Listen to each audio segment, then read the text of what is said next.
dia, meus irmãos. Feliz ano novo para quem eu estou vendo agora, esteve aqui. Muito obrigado pela sua companhia e que nós possamos caminhar juntos nesse ano de 2024. Abra sua Bíblia aí em Efésios, capítulo 4, versículo 15. Não é o texto do sermão, mas é o texto, o versículo que define o tema do ano para a nossa igreja. Esse tema, ele estará presente nos estudos, no discipulado, nos grupos de pastoreio, nas mensagens e principalmente nas liturgias. Efésios, capítulo 4, versículo 15. Vamos ler juntos? O que diz aí a palavra de Deus? Vamos lá, bem forte. Mas, seguindo a verdade, cresçamos em tudo Cristo. Então, o tema desse ano é cresçamos em tudo. Cresçamos em tudo. Então, o crente verde tem que amadurecer esse ano. Que você cresça no seu relacionamento com Deus, que você cresça em inteligência espiritual, que você cresça em grana e dê uma oferta de final de ano, um bônus para o pastor. Amém? Ninguém diz, está vendo aí? Que cresçamos em tudo. Em tudo. E nesse mês de janeiro nós precisamos começar a crescer no temor do nosso Deus, porque o temor a Deus é o princípio de toda sabedoria. A igreja definiu em 2000 o seu planejamento estratégico. E nesse planejamento estratégico, a igreja tem uma visão. E a visão da igreja é ser uma grande igreja, o quê? Missionária. Essa é a nossa visão. E quando você fala de ser uma grande igreja missionária, nós não vamos definir a quantidade de membros que nós queremos ter, mas nós queremos ser grande. Porque quanto maior for, mais bala na agulha nós vamos ter para poder alcançar mais pessoas. Amém? E dentro dessa visão, a igreja se divide em 3 áreas. Olhando para cima, adoração. Olhando para dentro, discipulado, ensino, cuidado. Olhando para fora, missões, evangelização.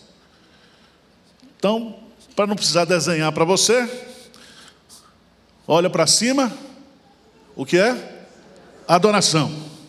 Olha para dentro, treinamento, discipulado e cuidado. Olhando para fora, o que é? Missões. Então são as 3 áreas, os 3 pilares de um crescimento de igreja. Na adoração a Deus, que é o fim nosso principal. No treinamento, no discipulado, no cuidado das pessoas. E terceiro lugar, essas pessoas vão para fora para cumprir o que é a grande comissão. Vou começar pregando umas mensagens em Filipenses capítulo 4. Filipenses capítulo 4. 7 passos para você ter estabilidade espiritual. Repete comigo. 7 passos para ter estabilidade, o quê? Espiritual. Então, esse negócio de dizer, pastor, estou como prego na areia. Está repreendido. Você está firmado na rocha, que é Cristo. E firmado em Cristo, nós vamos crescer em tudo. Filipenses 4, versículo 1. Vamos ler juntos? O que diz aí? Portanto, meus irmãos amados e muito saudosos, minha alegria, coroa, sim, amados, permanecei deste modo firmes no Senhor. Amém. Deixa a Bíblia aberta, porque esse versículo é a conclusão da carta de Paulo. E Paulo então faz uma declaração de amor. Para quem? Para a igreja, para os seus irmãos, lá da cidade de Filipos. Todo mundo se lembra que essa igreja foi plantada por Paulo na sua segunda viagem missionária. Está lá em Filipenses, ou em Atos, capítulo 16. E que essa igreja começou na casa de uma mulher que se converteu, chamada o quê? Lídia. Paulo então agora está preso. Ele escreve 4 cartas, que são chamadas as cartas da prisão. Ele escreve Efésios, Colossenses, Filipenses e Filemão. Essas 4 cartas são chamadas cartas da prisão. E essa carta aqui, ela é chamada de carta da alegria. E veja que Paulo está dizendo que os seus irmãos são o quê? A sua alegria. Então que neste ano a igreja seja a sua o quê? Alegria. Alegrei-me quando... Vamos para onde? Para a casa do Senhor. Mas eu quero observar nesse versículo, que é o versículo chave, para você entender todo o final da carta. Paulo nos dá aqui um mandamento. Ele diz aí, permanecei, o quê? Deste modo, o quê? Firmes no Senhor. É muito importante a gente entender aqui, porque a palavra firmes, no grego, isteke, no grego, é de onde vem a palavra o quê? Estaca. O que é que sustenta um prédio? As estacas. Mas Paulo diz aqui, nesse versículo, que nós devemos permanecer firmes como um soldado que enfrenta com firmeza o ímpeto da batalha na vida cristã. Então nós temos que permanecer o quê? Firmes. Que esse ano você seja um crente firme. Diz amém aí. Amém. Eu vou ser esse ano um crente firme, porque eu estou firmado na rocha que é Cristo. Firmado na rocha. Agora, para nós permanecermos firmes, e o verbo permanecer aqui é continuar, o que eu devo fazer para permanecer firme na fé? Aí eu vou dar 7 coisas que o texto nos apresenta. A primeira delas, vamos ler juntos, versos 2 e 3. Vamos lá? Rogo a Evódia e rogo a Sintique, pensem concordemente no... A ti, fiel companheiro de jogo, também peço que as auxilies, pois juntas se esforçaram comigo no Evangelho, também com Clemente e com os demais cooperadores meus, cujos nomes se encontram no livro da vida. Primeira coisa, para você permanecer firme, você tem que parar de brigar na igreja.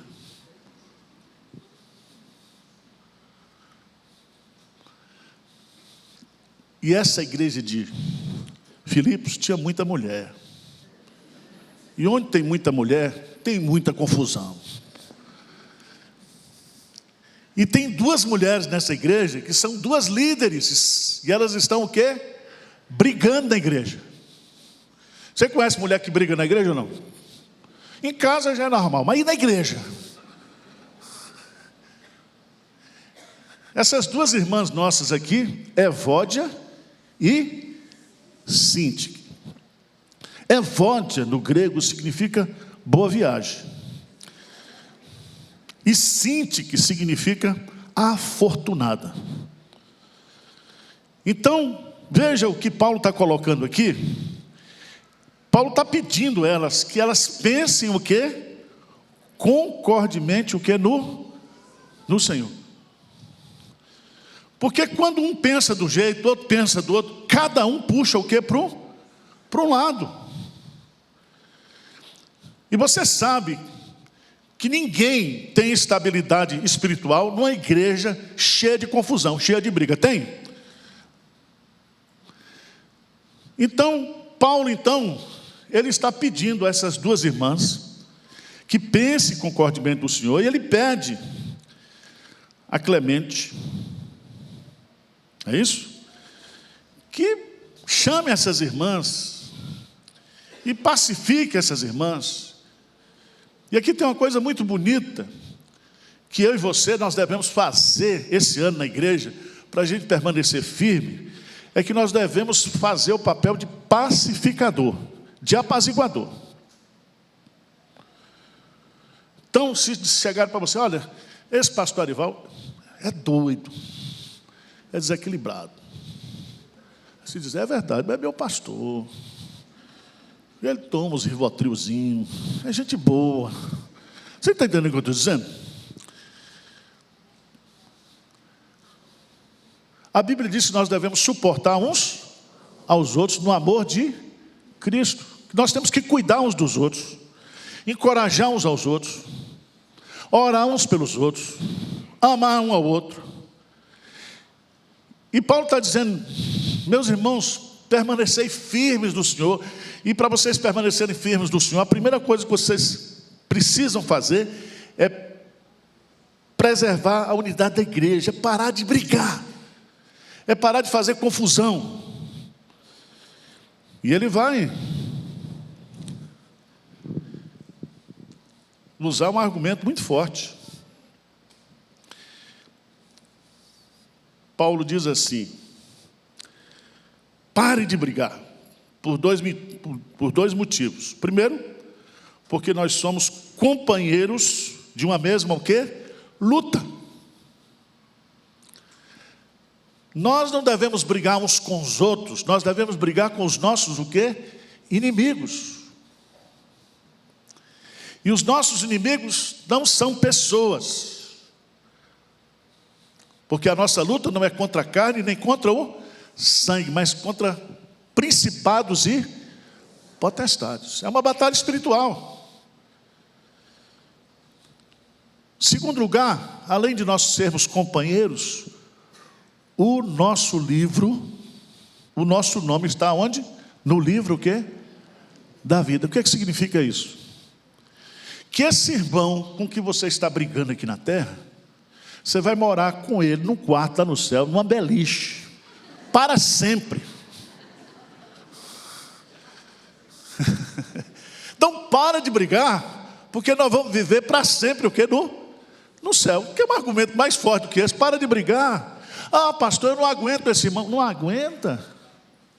Você não está aguentando aqui? Imagine você passar a eternidade com esse irmão. Claro, vai ser glorificado. Então, se nós queremos ter estabilidade espiritual, se nós queremos permanecer firmes na fé, a primeira coisa que tem que fazer, o que é? Parar de brigar. Entenderam ou não? Está no texto ou não? Segunda coisa que você deve fazer para preservar a sua estabilidade: obedeça o mandamento da alegria. Todo mundo de cor, Filipenses 4:4. O que diz? Alegrai-vos. Outra vez digo o quê? Alegrai-vos. Esse mandamento, ele está no plural, ou não? Alegrai-vos. É um mandamento. É um mandamento o quê? Coletivo. Não é para um só ser alegre. Todos nós devemos obedecer essa ordem que é repetida. Por quê? Porque essa alegria, ela tem uma fonte. Qual é a fonte dessa alegria? O Senhor. É a alegria do Espírito Santo, é a alegria de Deus, é a alegria da salvação, é a alegria da conversão, é a alegria de termos os nossos pecados perdoados. Não é uma alegria circunstancial. Se Deus ordena para nós esse mandamento, é porque Ele sabe que nós podemos viver alegres, porque Ele nos deu o Espírito Santo, que produz o fruto do Espírito Santo, e esse fruto é a alegria. Então, meus amados irmãos, uma das coisas que ajuda você a permanecer firmes na fé, de você ter estabilidade espiritual, é você cuidar do seu humor espiritual. Vocês estão entendendo ou não? Então, crente mal-humorado nem no céu vai entrar, porque no céu não tem o quê? Tristeza. Então o céu é um lugar de alegria. No Salmo 16 diz assim, que na presença do Senhor há plenitude de alegria. E quando você se converteu, você se arrependeu dos seus pecados, ou o Espírito Santo produziu isso em você, diz que houve uma alegria no céu tremenda. Então, se existe um sentimento que é do céu, e que deve fazer parte da minha vida, da sua vida, é a alegria. Alegria. Amém?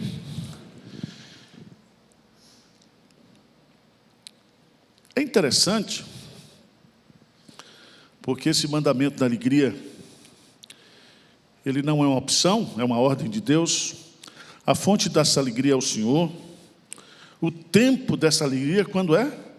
Alegrai-vos o quê? Sempre. Não é de vez em quando, não. Sempre no Senhor. Terceiro passo para nós mantermos a estabilidade espiritual. Versículo 5, vamos ler juntos? 4, 5, o que diz? Seja a vossa o quê? Conhecida de todos os homens, perto está o Senhor. Seja uma pessoa o quê? Moderada. Está difícil hoje, está ou não está? Ser moderado hoje? Hoje está na moda ser conflituoso. Numa linguagem mais bonita, beligerante.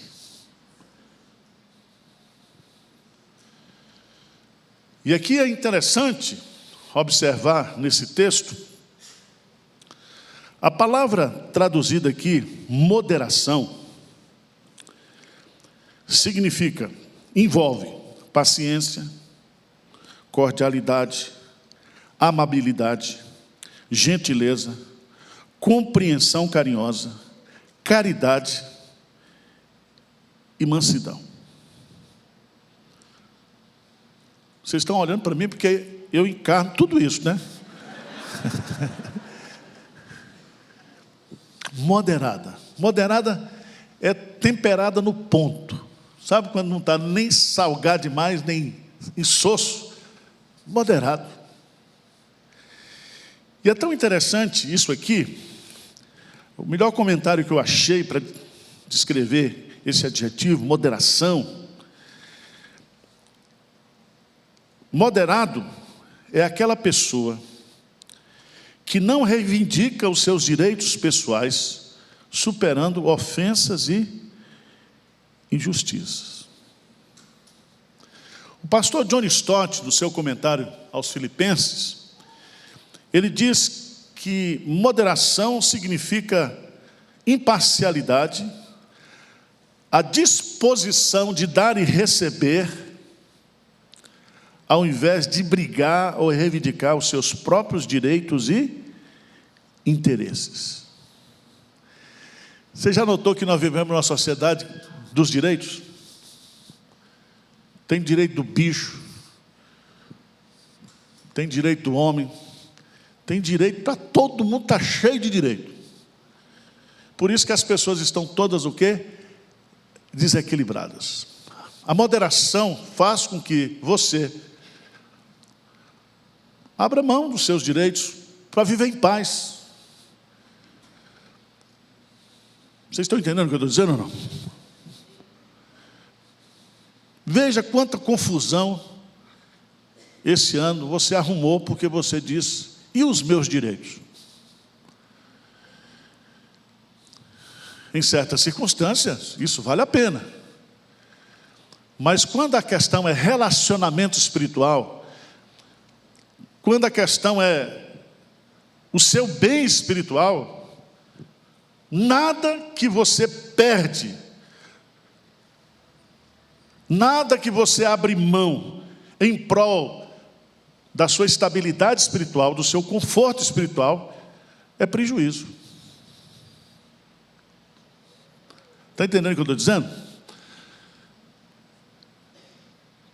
É a mesma coisa. No seu casamento, você quer ficar brigando por direito ou quer ser feliz?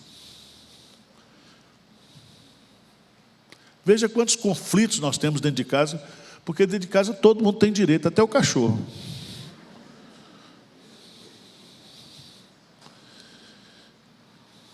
Então, veja bem, moderação. Seja uma pessoa moderada. Por quê? Porque o Senhor está perto de você. Ué. E que essa moderação sua, ela seja o quê? Conhecida de todos. Não é uma moderação oculta, é uma moderação comportamental, visível, pública.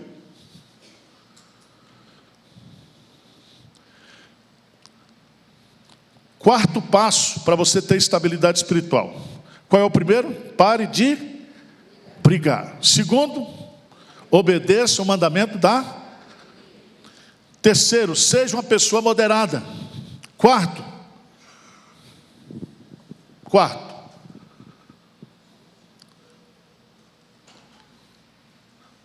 a parte B do versículo 5. O que diz?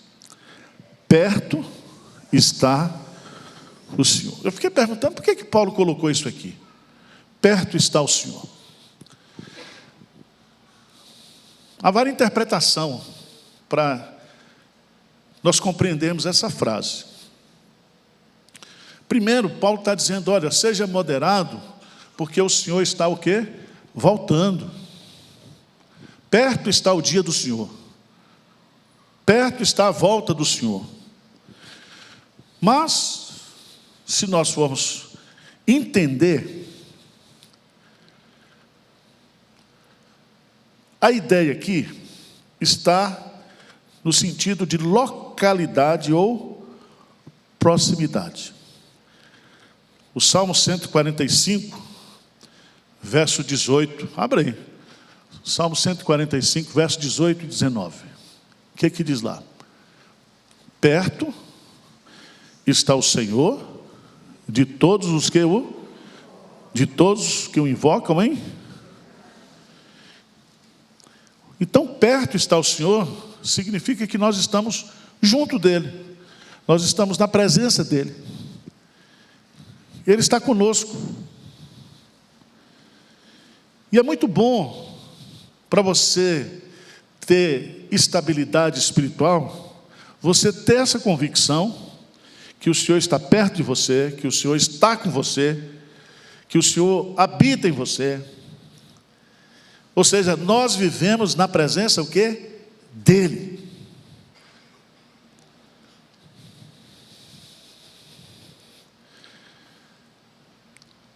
Deus, Ele não está somente perto, mas Ele está dentro o quê? De nós. Ele habita no nosso coração. Veja lá Filipenses, capítulo 1, versículo 1. Paulo e Timóteo, servos de Cristo Jesus, a todos os santos em Cristo Jesus, inclusive bispos e diáconos que vivem em Filipe. Todos os santos que estão onde? Em Cristo. Grife essa expressão, em Cristo. Nós estamos ligados a Cristo, por isso que o Senhor está perto de nós. Então, veja que coisa maravilhosa. Eu posso ter estabilidade espiritual porque eu estou em Cristo. Eu estou ligado a Ele. Eu estou firmado nele. Eu estou unido a Ele. E o fato de saber que Ele está perto de nós, isso vai me dar o quê? Estabilidade, o quê? Espiritual. Quinto lugar, versos 6 e 7. Isso aqui é para nós, os ansiosos. Para nós mantermos estabilidade espiritual, nós precisamos nos libertar de toda o quê? Ansiedade. Porque a ansiedade, ela nos sufoca. A ansiedade, ela vai prendendo a nossa respiração. É como se você tivesse aquela síndrome de glote, né? Vai apertando você. Por isso que Paulo diz assim: não andeis ansiosos de coisa alguma. O que significa a palavra coisa alguma? Nem nada, nem pessoa, nem dinheiro, nem tempo, nada, nem problemas que você tivesse, nada disso deve gerar ansiedade no seu coração.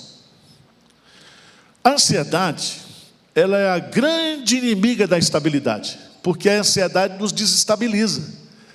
A ansiedade faz com que nós antecipemos o futuro que a gente nem sabe que vai acontecer, mas a gente já começa a sofrer, a gente já começa a ficar instável antes que o problema chegue.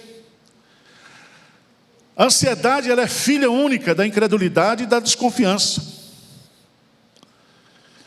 Muitas coisas podem tirar a nossa tranquilidade, gerando preocupação excessiva, contas a pagar, pessoas, doenças, circunstâncias. Mas o remédio para combater a ansiedade, Paulo coloca aí, o que é? Hein? O que é o remédio para a ansiedade, gente? O que é que ele coloca aí? Não andeis ansiosos em tudo, porém, seja o quê? Conhecidas diante de Deus as vossas petições, pela oração, pela súplica, com ações de graça. E a paz de Deus, que excede todo o entendimento, guardará o vosso coração e a vossa mente em Cristo Jesus. Quando você ora, e ora com gratidão no seu coração, a promessa que Deus faz nesse texto é que Ele vai derramar na sua mente e no seu o quê? Coração. Porque a ansiedade é mente perturbada e desequilibra o quê? Emocional, as emoções, os sentimentos. Por isso que essa paz, ela é derramada sobre a mente e sobre o quê? O coração. Esse presente, que é o fim da ansiedade, nós só conseguimos receber através da oração. Isso significa que para você manter a sua estabilidade espiritual, você precisa combater a ansiedade do seu coração, e a ansiedade se combate com oração. Com oração. Amém? Então você tem que orar mais esse ano. Orar mais esse ano. Quem aqui participa de grupo de pastoreio aqui? Levanta a mão. Pouca gente. Você precisa participar de um grupo de pastoreio. Tá certo? Para você ir lá, orar com seus irmãos, compartilhar os seus problemas, as suas necessidades, ter comunhão, se sentir amado, se sentir cuidado. Por isso que chama grupo de pastoreio. Você é pastoreado no grupo. Você estuda a Bíblia, você ora, você coloca ali as suas lutas, as suas necessidades. As pessoas oram por você, intercedem por você, se preocupam com você. Então, gente, para nós mantermos o equilíbrio espiritual, a estabilidade espiritual, nós precisamos combater a ansiedade do nosso coração. Para mim, essa é a parte mais difícil. Porque quem é ansioso, não diz assim, eu estou ansioso. Não, a gente é. Não é que a gente quer, não.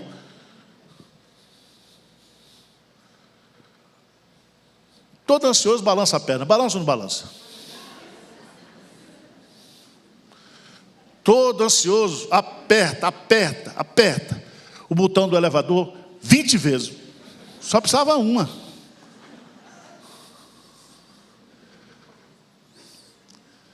Quem aperta aqui mais de uma? Para ver se eu faço assim. Para ajudar o negócio a vir.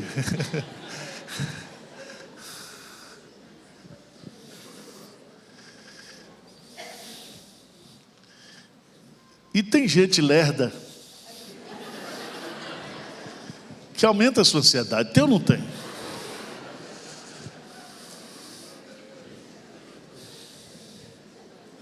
Eu não vou mais em banco, eu não tenho paciência para ficar em fila de banco. E agora os aposentados passam na frente e traz as contas da família, tudo, do tio, do irmão, para pagar. É assim ou não é? Eu já contei aqui uma história que eu quase morri, eu quase infartei. Foi aqui no supermercado. Sabe naquele tempo que recarregava celular no supermercado? A mulher chegou com 3 celulares. Põe R$5 na TIM. Põe R$10 na Vivo. Aí quando ia botar, esqueci a senha. Olha, gente, me deu vontade de juntar a pessoa, os celulares, o caixa.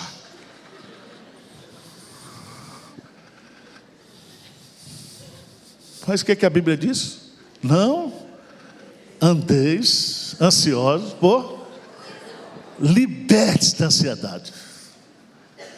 Isso ele mandou é porque ele vai dar condição para a gente orar. Então, quando você estiver assim, eu tinha que orar. Porque quando você ora, Deus derrama o quê? Paz. Amém? Sexto lugar. Isso aqui eu acho fantástico. Filipenses 4:8. Para você manter a sua estabilidade, você tem que cuidar da sua mente. O que diz Filipenses capítulo 4, versículo 8? Vamos ler juntos? Finalmente, irmãos, tudo que é verdadeiro, tudo que é respeitável, tudo que é justo, tudo que é puro, tudo que é amável, tudo que é de boa fama, se alguma virtude há e se algum louvor existe, seja isso que ocupe o vosso quê? Pensamento. Então, se você acorda o dia, já assiste um programa policial, chacina, e você encerra, quando chega em casa, assiste o Datena, e na hora de dormir, você assiste o Jornal da Meia-Noite. Você está enchendo a sua cor, o quê? E esses vídeos que você fica assistindo, vídeo de direita, vídeo de esquerda, preste atenção que a nossa mente, meus amados irmãos, é a coisa mais preciosa que nós temos, porque aquilo que ocupa a nossa mente determina os nossos sentimentos, o nosso comportamento. E Paulo está dizendo, gente, veja o que você está ocupando, colocando dentro do seu pensamento. É como se a nossa mente fosse como um computador. Você vai colocando ali informações, e ele coloca aí tudo que é amável, boa fama, que tenha virtude, que tenha louvor. Tudo isso é que deve o que? Ocupar o nosso pensamento. Eu estava pensando aqui, para resumir para vocês, Paulo diz: se há alguma virtude, ou seja, alguma coisa de excelência moral e espiritual, se há algum louvor, ou aquilo que é feito para a glória de Deus, pense nisso, ocupe a sua mente com isso. Porque o celular, irmãos,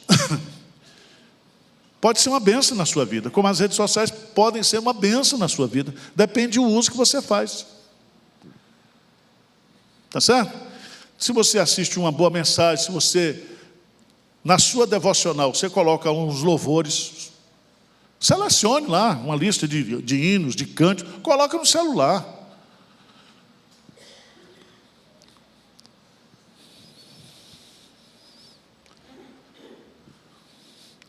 Você sabe, eu vou pregar sobre isso mais adiante,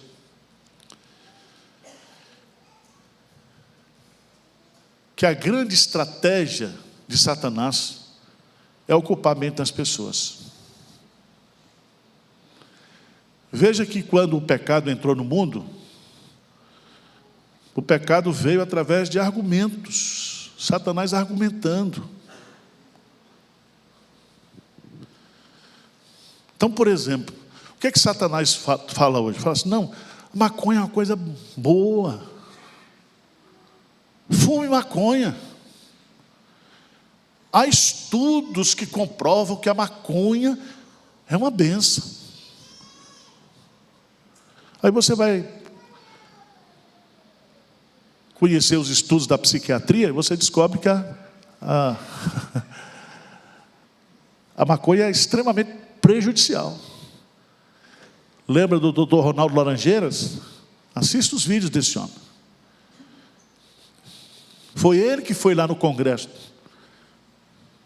no Senado Federal, dizer que não deveria liberar, porque todos os países, vamos botar os Estados Unidos, o Canadá, que liberaram a maconha, esses países estão enfrentando problemas seríssimos com a juventude. Porque a maconha destrói a capacidade cognitiva, a racionalidade das pessoas. Está entendendo o que eu estou dizendo? Agora, veja a quantidade de sofismas que a gente vê hoje.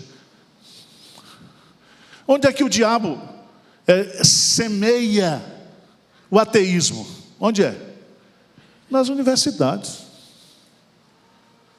E não vem com tridente, não. Vem com um professor que sabe Bíblia. Porque tem comunista que sabe Bíblia. Por isso que Paulo fala que as nossas armas não são carnais, mas espirituais, poderosas em Deus, para destruir todas as fortalezas. Fortalezas são sofismas, são mentiras, com aparência de verdade, que ocupam a mente. A igreja está cheia de crente, não com a mente cheia da palavra de Deus. Por isso que Paulo diz: habite ricamente em vós a palavra de Cristo. A pessoa está cheia de ideologia, seja ela de direita, de esquerda, seja ela de qualquer que seja, a pessoa está completamente contaminada. E o diabo está aí trabalhando, na mídia, na imprensa, nas universidades, semeando mentiras. E essas mentiras são destrutivas. Por isso que a sua mente precisa passar por ter um filtro. Não ocupe a sua mente com essas coisas.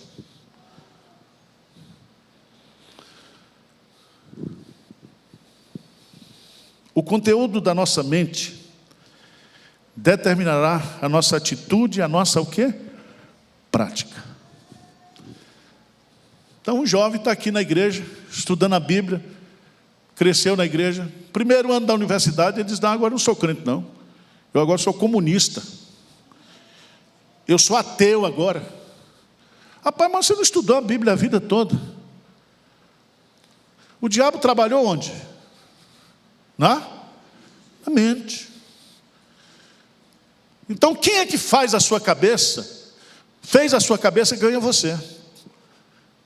Deu para entender? Por isso que Paulo diz: nós temos que manter a nossa mente o quê? pura, saudável. Isso só é possível com aquilo que você coloca dentro da sua cabeça.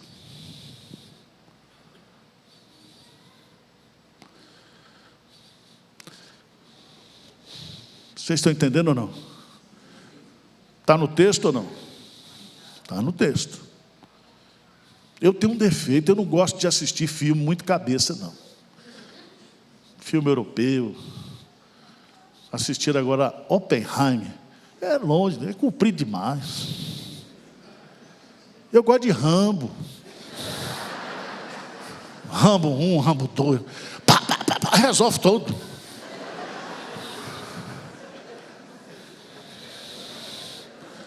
Acho que o que eu tenho vontade de fazer com os crentes, eu me descanso lá nesse negócio. Eu estou chamando essa atenção de você, porque eu estou me avaliando. Como é que você ocupa a sua mente? Porque a sua mente não pode ficar o quê? Vazia, porque mente vazia é a oficina de quem? De Satanás. Você tem que ocupar a mente. E Paulo está dizendo aqui, tudo que é justo, ocupe o vosso o quê? Pensamento. Por fim, irmãos, o sétimo passo está no versículo 9. O que diz o versículo 9? Bem forte. O que também aprendestes e recebestes e ouvistes e viste em mim, isso praticai, e o Deus da paz será convosco. Então, coisa bonita, os verbos estão no passado. Aprendeu, recebeu, ouviu e o quê? E viu. E Paulo está dizendo, eu sou uma referência.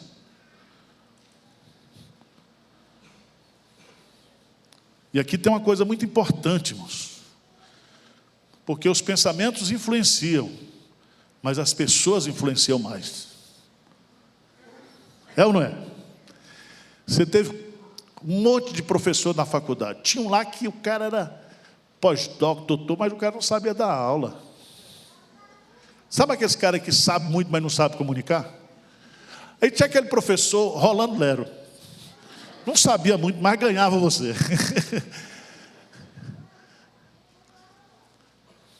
Pense, a sua vida, a minha vida, ela é um resumo das experiências que eu tive com pessoas. As pessoas que passaram na sua vida deixaram marcas o quê? Na sua vida.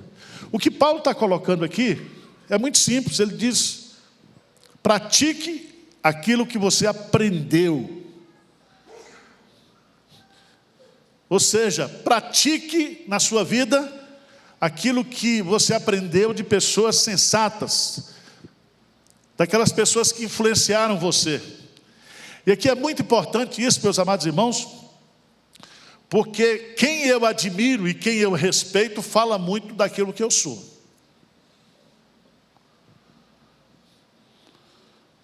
Você gosta de ler biografia de pessoas. Quem é a pessoa que você está lendo?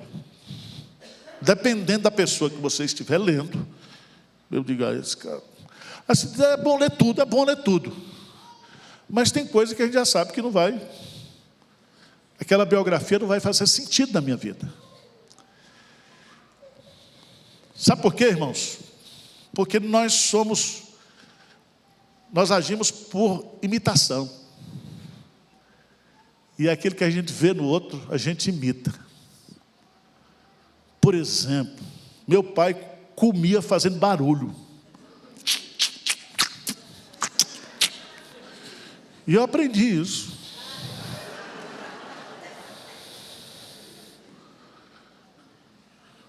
Certo?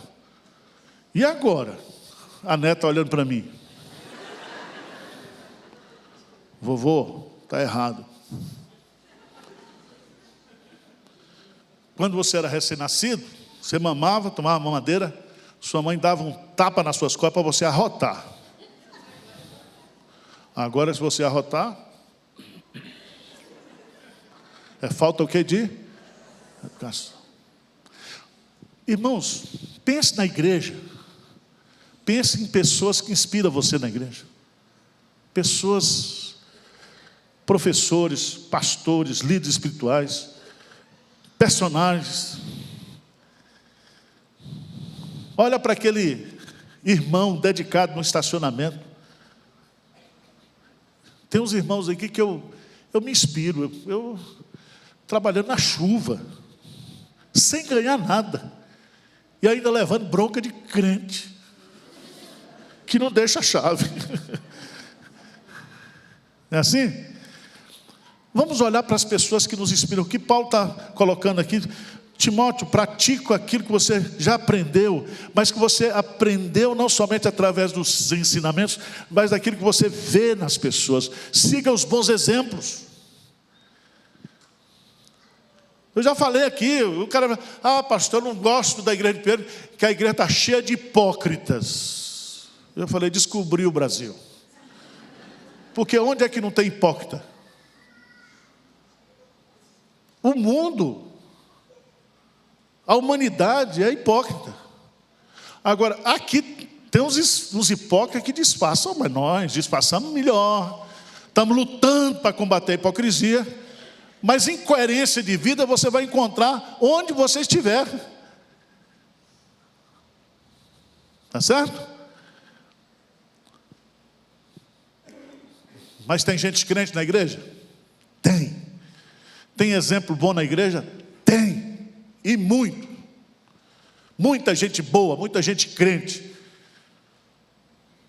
Então pare de ficar aprendendo e olhando para as coisas erradas. Se você fizer isso, você vai perder a sua estabilidade, o quê?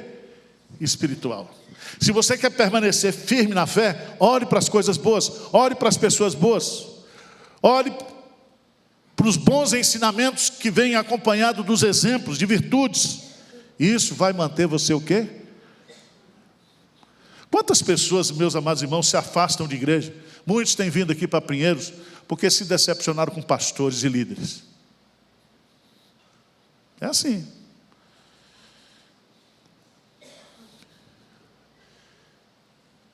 Quantas pessoas nos decepcionam? Pessoas que dizem, mas o que não fazem.